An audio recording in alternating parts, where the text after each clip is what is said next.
नमस्कार, स्वागत है आपका हमारी खास पेशकश कमाई का वायदा में। मैं हूं विवेक मित्तल। मार्केट की स्थिति पर नज़र डालें तो मार्केट में कल जैसी ही स्थिति है। एक गैप अप खुलता है, उसके बाद रेंज में फंस जाता है।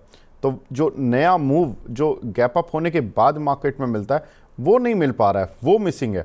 भले ही आज एफ&ओ एक्सपायरी का दिन है, 400 पॉइंट ऊपर सेंसेक्स है, निफ्टी 110 पॉइंट ऊपर है। अब देखना होगा कि मार्केट, चूंकि आज एफ&ओ एक्सपायरी का दिन है तो थोड़ी सी वॉलेटिलिटी तो मार्केट एक्सपेक्ट करता है। हालांकि वॉलेटिलिटी पूरे मंथ ने झेली है, क्या ये वॉलेटिलिटी आज लौटेगी, प्राइस में नहीं लौटेगी, उस सभी पर बात करेंगे। हमारे साथ खास मेहमान जुड़ चुके हैं। हमारे साथ महेश ओझा सर जुड़ चुके हैं, हैंसेंग सिक्योरिटीज़ के head of research. Mahesh sir, hi, good morning. Good morning, good afternoon. आजकल शरद सर थोड़ा सा नासाज चल रही है सर, उनकी तबीयत तो आपको थोड़ा परेशान कर रहे हैं। शरद सर से बात हुई थी तो अभी वो इस वीक में थोड़ा आराम कर रहे हैं क्योंकि उनकी तबीयत ठीक नहीं है। लेकिन महेश सर, आज जिस तरह का डेटा बन रहा है एफ&ओ में, क्योंकि एक्सपायरी का दिन है, बहुत इंपॉर्टेंट डे होता है मंथली एक्सपायरी का डे, कैसे देख रहे हैं सर? कहाँ रोल ओवर ज़्यादा बन रहे हैं, किस सेक्टर में पोजीशनिंग अच्छी बन रही है, कि कहाँ पर नए सौदे जा रहे हैं, कैसा दिख रहा है सर? देखिए, स्टॉक स्पेसिफिक रोटेशन चल रहा है और बाकी रोल ओवर तो निफ्टी बैंक निफ्टी में भी अच्छा खासा रोल ओवर हुआ है। अब रोल ओवर के साथ में जो नए ट्रिगर्स जो निफ्टी के अंदर बैंक निफ्टी के अंदर बन रहे हैं, वहां पे थोड़ी सी असमंजस सारे ट्रेडर्स के दिमाग में बनी हुई है। आप देखिए, बैंक निफ्टी एक बहुत रेंज में अटका हुआ, ऊपर में 56,800 की रेंज में बैंक निफ्टी आज का अपर साइड रहा है, 56,650 के करीब कल का रेसिस्टेंस था। तो ये अब थोड़ा सा धीरे धीरे करके ये रेंज क्रॉस करने का देख रहा है। और मीनवेल निफ्टी का करें तो निफ्टी भी 25,350 के करीब करीब एक थोड़ा सा स्टक होता हुआ नजर आया। बट ओवरऑल अब देखें तो बुल्स की ग्रिप में है मार्केट। और यहाँ पे एक्सपायरी को भी थोड़ा सा डेटा के से अलग चलता हुआ दिखाई दे रहा है। तो यहाँ पे थोड़ा सा सावधानी से काम करना चाहिए। मीनवाइल अपन बैंक निफ्टी में अगर ये लेवल अगर फर्दर क्रॉस कर रहे हैं 57,000 के ऊपर, तो फिर 57,200 का भी लेवल जो है अपने को देखने को मिल सकता है। मीनवाइल आज के हिसाब से देखें, मुझे लगता है कि 56,800 56,700 के करीब करीब क्लोजिंग आ सकती है बैंक निफ्टी के अंदर। महेश सर, क्या पल है! मतलब एक मिनट में बैंक निफ्टी खींच दिया। आप चार्ट देखिए और निफ्टी खींच दिया। मतलब मैंने शो शुरू किया और यहाँ पे निफ्टी एकदम से जंप, ये देखिए, वाह!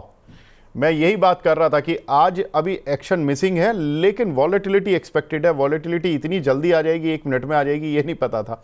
बैंक निफ्टी देखिए, इस समय 400 पॉइंट ऊपर आ चुका है, 57,000 पार कर चुका बैंक निफ्टी। जबरदस्त मूव, बैंक निफ्टी खींच के ले गया मार्केट को। 150 पॉइंट ऊपर अब निफ्टी आ चुका है, सेंसेक्स 550 पॉइंट ऊपर आ चुका है। तो 2 मिनट में मार्केट की तस्वीर बदली है। अब ये तस्वीर में कैसे फ़ायदा मिलेगा, इन पर बात होगी।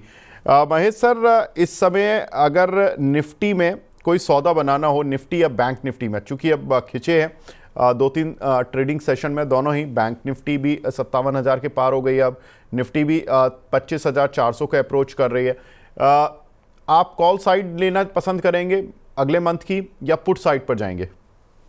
देखिए, अब फिलहाल तेजी का ध्यान है। मंदी का कोई ट्रेंड फिलहाल बन नहीं रहा है। डेली हम्म। के चार्ट के हिसाब से देखेंगे, कल का चार्ट भी देखेंगे तो निफ्टी में एक फाइन ब्रेकआउट दिया है, तो उसके बाद में एक अपसाइड ही एक्सपेक्ट कर रहे थे। हालांकि आज अपसाइड हमारा जो एक्सपेक्टेड था 25,350 के करीब था, थोड़ा सा उससे ऊपर हो गया।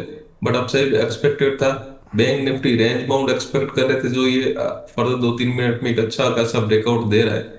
अब ये बैंक निफ्टी अगर थोड़ा सा भी और ब्रेकआउट देगा तो और इसके अंदर फाइन वर्कआउट बनेंगे, 57,700 के लेवल भी थोड़े टाइम में ओपन हो जाएंगे।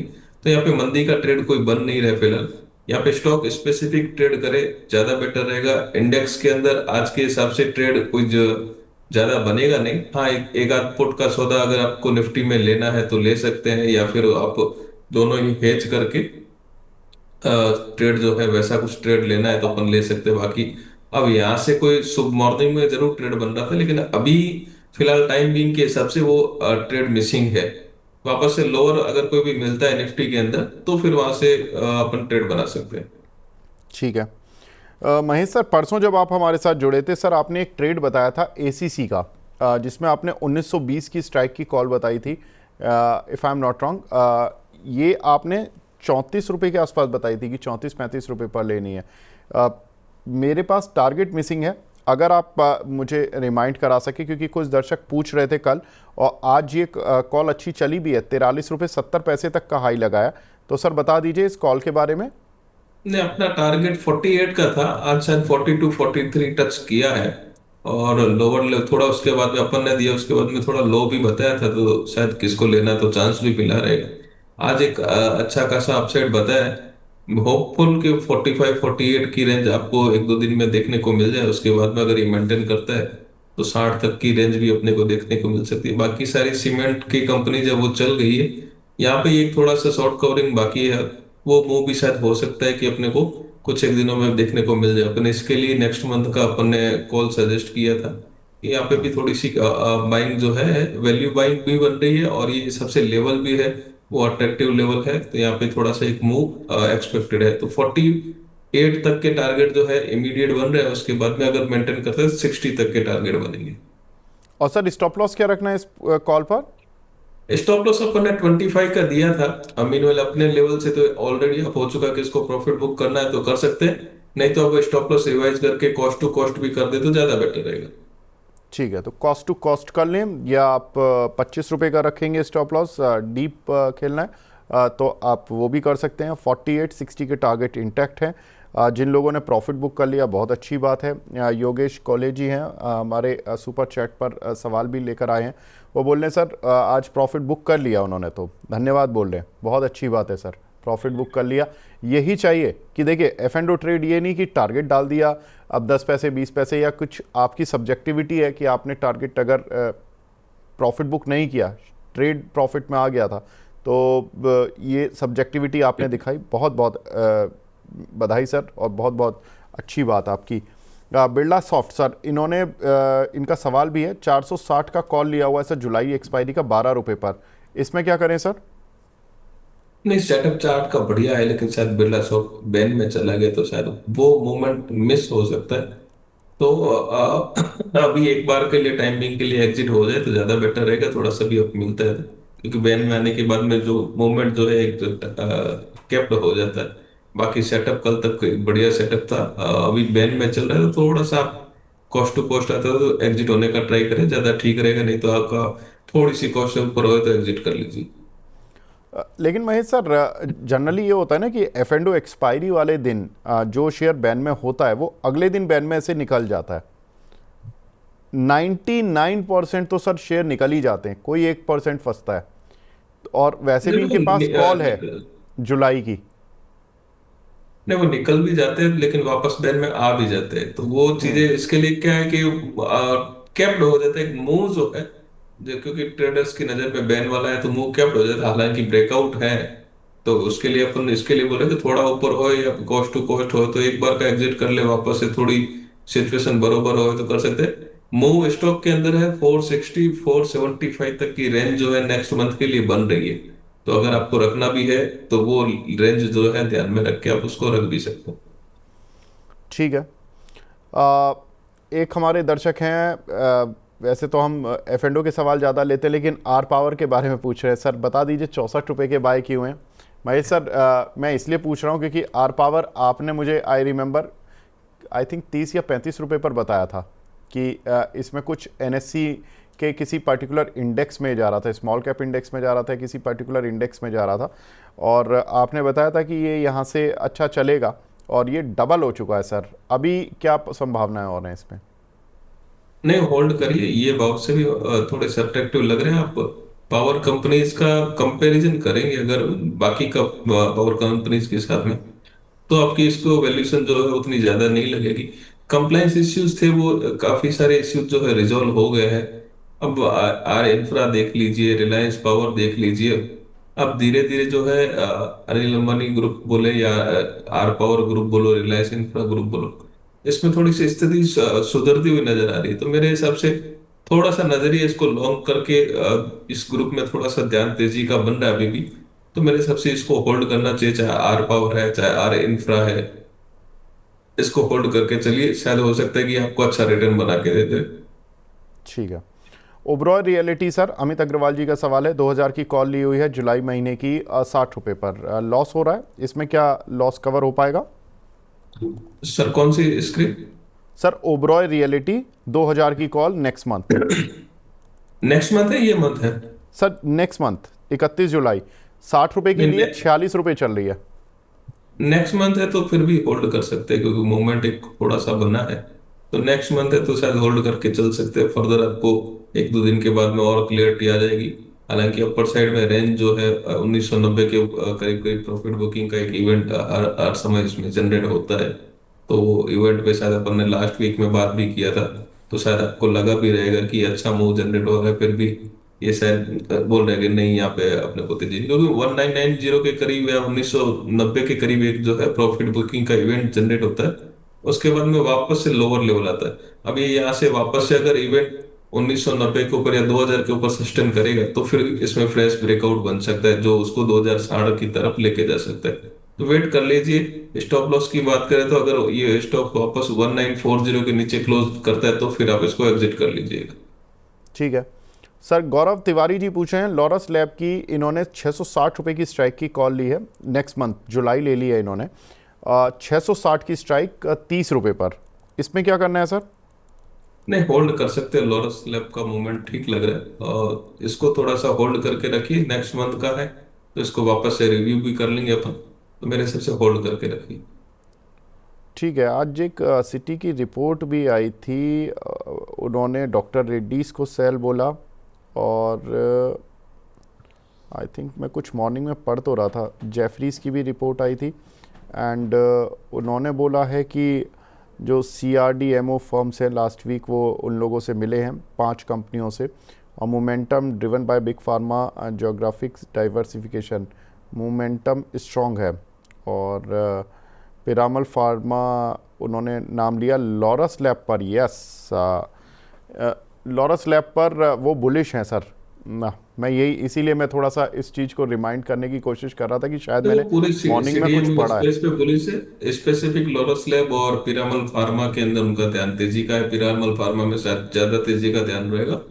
बट ओवरऑल आप देखेंगे तो सीडीएमओ स्पेस जो है अट्रैक्टिव है, वैल्यूड है। तो यहाँ पे एक वापस से अगर कोई ब्रोकर की छोटी मोटी भी बाइंग आती है तो वापस एक मोमेंटम जनरेट हो सकता है। इसके लिए मैंने बोला कि होल्ड करिए। टारगेट इसके लिए नहीं दे रहा हूँ कि थोड़ा सा मोमेंटम अगर अच्छा जनरेट होता है तो थोड़ा अच्छा रिटर्न भी बन सकता है। ठीक है। एक हमारे दर्शक हैं यहाँ पर, सत्यजीत मोहपात्रा जी, ये हमारे मेंबर भी बने हैं सर। इनका सवाल सर कैश वाले काउंटर पर है, वाटर बेस। इन्होंने 85 रुपये के बाय किए हैं लॉन्ग बैक, इसमें काफ़ी लॉस हो रहा है इनको, इसको एवरेज कर लें क्या? नहीं, वाटर बेस्ड जैसी कंपनी में वैसे तो कोई खराबी ज्यादा कुछ नहीं है, लेकिन अगर लोअर लेवल में मिलता है तो थोड़ा स्ट्रेगर्ड वे में एवरेज करे करे तो भी धीरे धीरे और थोड़ा सा नीचे आता है कि ये लेवल से भी और नीचे आता है तो और जगह थोड़ी सी रखे। अगर आपको मीनवेल समझे आपको 100 शेयर लेना है तो अभी आप 25-30 अभी लीजिए, पर थोड़ा और नीचे अगर आता है तो लीजिए, उस हिसाब से करिए। या फिर उधर से वापस भी बढ़ जाते हैं तो भी एवरेज कर लीजिए। तो स्ट्रेगर्ड वे थोड़ा सा ज्यादा आपको ठीक रहेगा एवरेज करना। महेश सर, ये श्रिम्प वाली कंपनियों में ये वाटर बेस ही ऐसी कंपनी है जो प्रॉफिट में रेयरली आती है, चक्कर क्या है इसका? सर ये ऐसी कंपनी है कभी कभार प्रॉफिट में आ जाती है, कभी कभार ऐसे ही चलती है। इसके लिए इसको ज्यादा कवरेज भी अपन करते नहीं है कि कभी कभार कोई भी पूछ ले तो इसका ज्यादा डिटेल्ड एनालाइज, क्योंकि ये ऐसी कंपनी है कभी कभार आती है तो कभी कभार ये लाइमलाइट में आती है। लेकिन हाँ, ये भाव जो है वो वापस जरूर कभी कभार देखने को मिल जाते हैं। इसके लिए एग्जिट अगर हायर में अटक भी जाते तो एक बार का एग्जिट वापस से मिल जाता है। ठीक है, चलिए, अच्छी बात है। कुछ और दर्शक हैं सर जो सवाल पूछ रहे हैं एफ पर। एक हमारे दर्शक हैं लवनीत पुरी साहब, ये पूछ रहे हैं कि सर जुलाई मंथ के लिए यूपीएल बाय कर सकते हैं क्या, यूपीएल का फ्यूचर? देखो, फ्यूचर अगर बाई करना है तो यूपीएल में तो थोड़ा सा अपना ध्यान वैसा तेजी का भी बना हुआ नहीं है। हालांकि केमिकल स्पेस में जब भी ऐसे इवेंट जनरेट होते हैं तो केमिकल स्पेस में तेजी बनती है। लेकिन अभी फिलहाल वैसा बन नहीं रहा है और ये लेवल जो है थोड़े हाई है। यहाँ पे एक अपर साइड रेंज गैप है, लेकिन यहाँ से अगर नीचे आना चालू हो गया तो वो एक लंबा आपको और ज्यादा देगा। तो यहाँ पे एक बाइंग की सजेशन नहीं बन रही है। अगर आपको बाई करना ही है अगर कोई जुलाई में, तो एचडीएफसी लाइफ जो है वहां पे थोड़ा सा अच्छा मूव बना हुआ है, थोड़ा कोई भी डिप मिलता है तो वहां पे बाइंग की सलाह है। आप उसको 768 के स्टॉप लॉस से बाइंग कर सकते हैं। अपर साइड में 800, 820, 835 तक के टारगेट उसमें देखने को मिल सकते हैं। ठीक है। एक हमारे दर्शक हैं सर, उन्होंने डाबर की कॉल ली है 500 की स्ट्राइक की, आई थिंक नेक्स्ट मंथ ली होगी। आदित्य गौरव जी हैं। कल ब्रिजेश सर इसको बोलकर भी गए थे कि ये जुलाई सीरीज़ के लिए अगर कोई काउंटर लेना है तो वो डाबर ले सकते हैं। Sir if I am not wrong, उन्होंने 550 तक के आई थिंक टारगेट दिए थे, 480 पर उन्होंने कॉल दी थी, और ज़्यादा उन्होंने डीप स्टॉप लॉसेस नहीं दिए थे। आई थिंक 450-55 की रेंज के स्टॉप लॉस दिए होंगे। क्या करें सर, डाबर में अभी बने रहें क्या? नहीं देखिए, कोई भी अपसाइड आता है मेरे हिसाब से तो एग्जिट करना चाहिए, कारण इसके अंदर कोई ब्रेकआउट जैसा इवेंट बना नहीं है। कॉल के अंदर आपको काम करना है तो ब्रेकआउट आपको जरूरी है, या फिर कुछ वॉल्यूम बेस्ड बाइंग जरूरी है। वैसा कुछ इवेंट अभी तक जनरेट हुआ नहीं, और डाबर के हिसाब से देखेंगे तो काफी कुछ पिछले 6 महीने से देखेंगे तो एक ही रेंज के अंदर अटका हुआ है। जब तक ये 490, 494 के ऊपर नहीं निकलता तब तक इसके अंदर कोई फर्दर नया अपमूव नहीं देखने को मिलेगा। या फिर कोई स्पेसिफिक इवेंट अगर है तो फिर उसके अंदर देखने को, फिलहाल वैसी कोई चीज दिख नहीं रही है। तो मेरे हिसाब से तो कोई भी अपसाइड या आपके भाव से ऊपर थोड़ा भी देखने को मिलता है तो एक बार एग्जिट कर लीजिए। ठीक है, तो एक बार एग्ज़िट कर लीजिए सर, अगर आपको भाव ठीक मिलता है तो। एक हमारे दर्शक हैं, ये पूछ रहे हैं, VLA Ambala gave this expiry strategy after night opening today. I don't know sir, ये सवाल क्या है?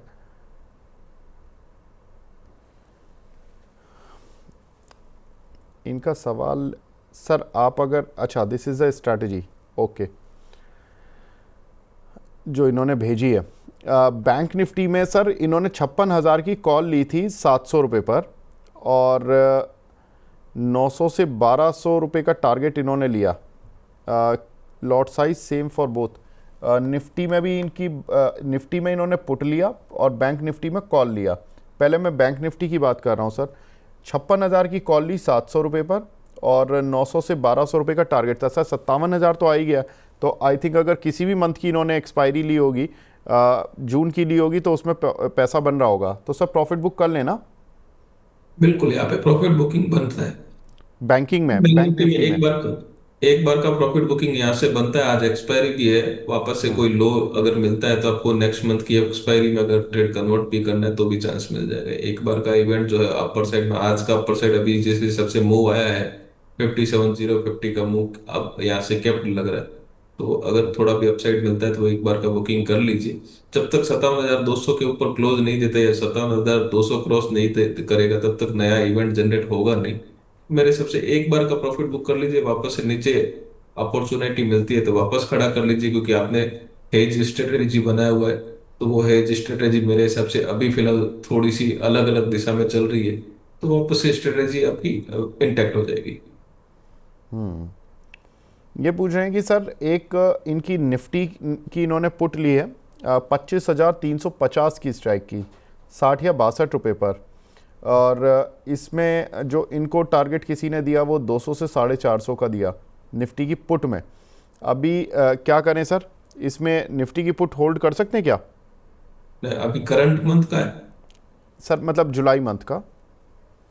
नहीं, जुलाई मंथ में देखिए फिलहाल वैसा कोई इवेंट जनरेट हुआ नहीं है। आप वो इवेंट बेस के ऊपर अभी तक तो फिलहाल तेजी के इवेंट है या फिर ब्रेकआउट भी तेजी के बने हुए हैं। फिलहाल वैसा कोई ट्रिगर नहीं है मंदी का।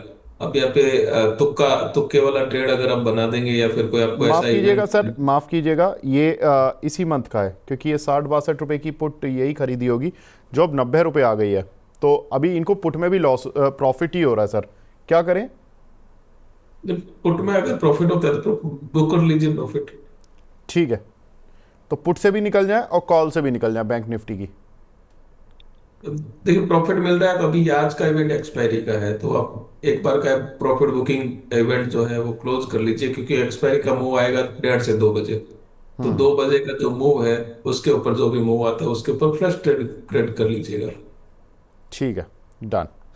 तो सर एक बार आप अपना प्रॉफिट बुक कर लीजिए। देखिए प्रॉफिट मिलना एक्सपायरी डे पे थोड़ा सा टफ होता है, और आपको मिल रहा है और दोनों ही ट्रेड में मिल रहा है तो ज़्यादा अच्छा है। आप प्रॉफिट बुक करें, एंजॉय करें सर इस प्रॉफिट को। आगे बढ़ते हैं। एक हमारे दर्शक हैं एनटीपीसी ग्रीन पर पूछ रहे हैं सर, 115 रुपये पर इन्होंने कुछ शेयर लिए हुए हैं, क्या करें इसमें? ने होल्ड कर लीजिए, आपके भाव से थोड़ा सा अपसाइड आपको जरूर मिलेगा। थोड़ा पेशेंस और देना पड़ेगा, 128 तक के लेवल आपको देखने को मिल जाएंगे, लेकिन थोड़ा सा और टाइम देना पड़ेगा। ठीक है। दीपेश कोंडुल जी हैं, ये तो सर इंट्राडे ट्रेड के मास्टर हैं, और ये पूछ रहे हैं सर निफ्टी की 25,250 की कॉल कहाँ बाय करूँ, 100 के आसपास या 130 के आसपास? ब्लास्ट होने का चांस हो सकते हैं क्या, मार्गदर्शन करें। और मुझे उम्मीद है कि ये सर जून की एक्सपायरी में ही प्ले कर रहे होंगे, हीरो या ज़ीरो खेलने में बड़े एक्सपर्ट है। बताइए सर, कर नहीं, लें क्या? बढ़िया बढ़िया बढ़िया स्ट्रेटेजी से बोल रहे हैं। 100 या 110 के करीब आता है तो बेटर स्ट्रेटेजी हो सकती है मेरे हिसाब से। और ये इनकी स्ट्रेटेजी, जिस हिसाब से उन्होंने बताया, इनकी स्ट्रेटेजी काफी बेटर लग रही है। क्योंकि इन द मनी जो 25-200 की कॉल है, वहां पे एटलीस्ट वो जीरो नहीं होगा, तो ये स्ट्रेटेजी थोड़ी सी डिफरेंट है। और यहाँ पे थोड़ा लॉस होने के चांसेस थोड़े कम होते हैं। तो 100, 110, 120 की रेंज तक मिलता है तो आप ट्रेड कर सकते हैं। ठीक है। एक हमारे दर्शक हैं सर, काफ़ी देर से पूछ रहे हैं, अनुपम घाटी जी, ये TBZ के बारे में पूछ रहे हैं सर, इस शेयर पर आपकी राय? नहीं, टीवीजेड कवरेज में नहीं है और ज्यादा मोमेंटम भी नहीं बना हुआ है। टीवीजेड से अच्छा फिलहाल टाइटन वगैरह में मूवमेंट है, भले थोड़ा मूवमेंट कम रहता है, लेकिन टाइटन वगैरह में कोई भी डिप मिलता है तो आप वापस से उसको अपॉर्चुनिटी जैसा देख के ऐड कर सकते हैं। ऊपर अपसाइड में 4000 तक के लेवल आपको शायद हो सकता है कि शॉर्ट टर्म में भी देखने को मिल जाए।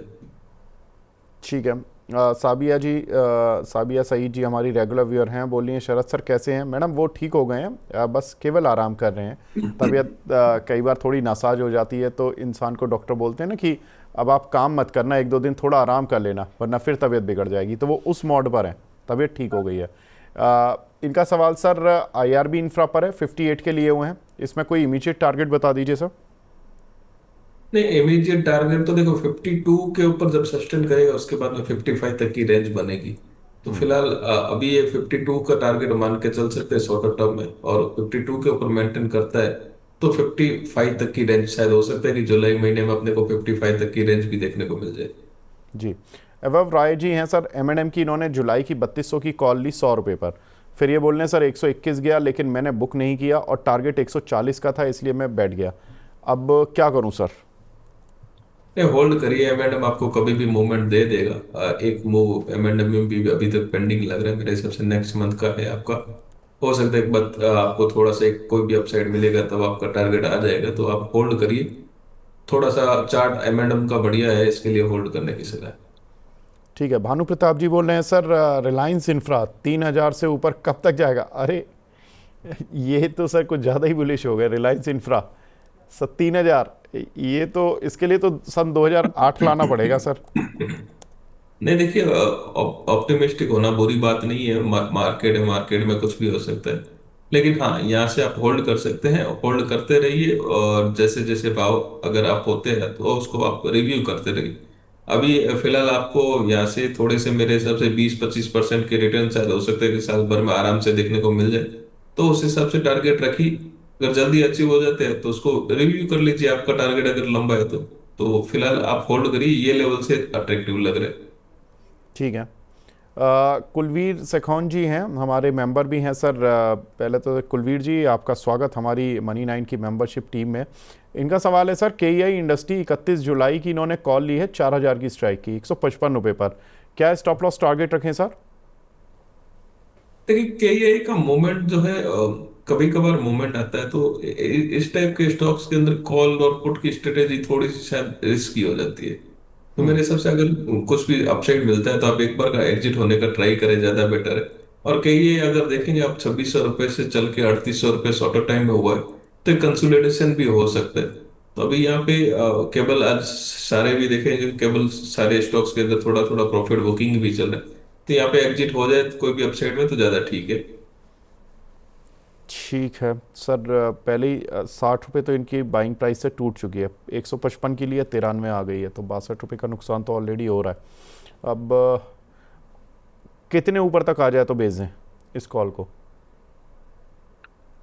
ये थोड़ा अपसाइड, अगर ये जो अगर ट्रेड के हिसाब से देखेंगे तो स्टॉक के हिसाब से 3850 तक का लेवल जो है वापस से रीटेस्ट करता है, तो फिर हम्म। आपको वो उस हिसाब से आपका भाव देख के और उसको कर लेना चाहिए मेरे हिसाब से।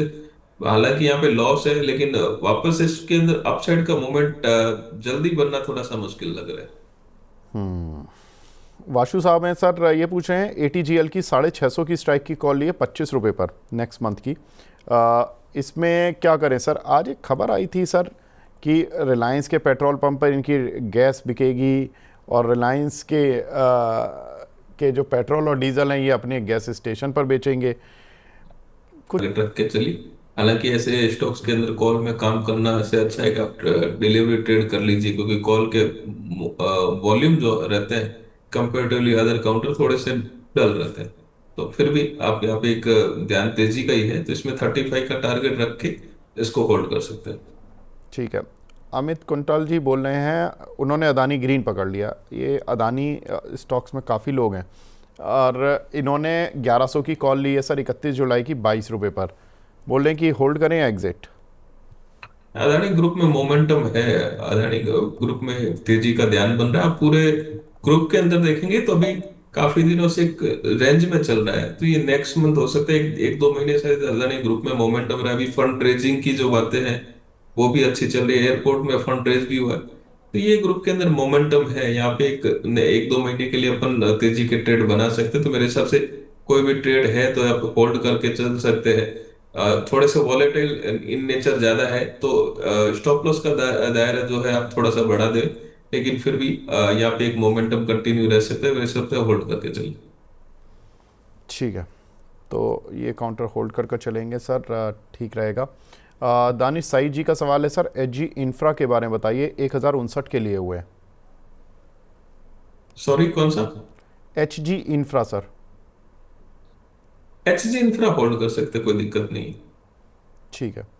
और वोल्टेम ट्रांसफार्मर सर 8850 के लिए हुए हैं, जे चंद्र कोई जी कोई ने। दिक्कत नहीं। 11,500 से 12,000 तक के टारगेट आपको थोड़ा सा लॉन्ग टर्म नजरिए में देखने को मिल सकते हैं, होल्ड करके चलिए।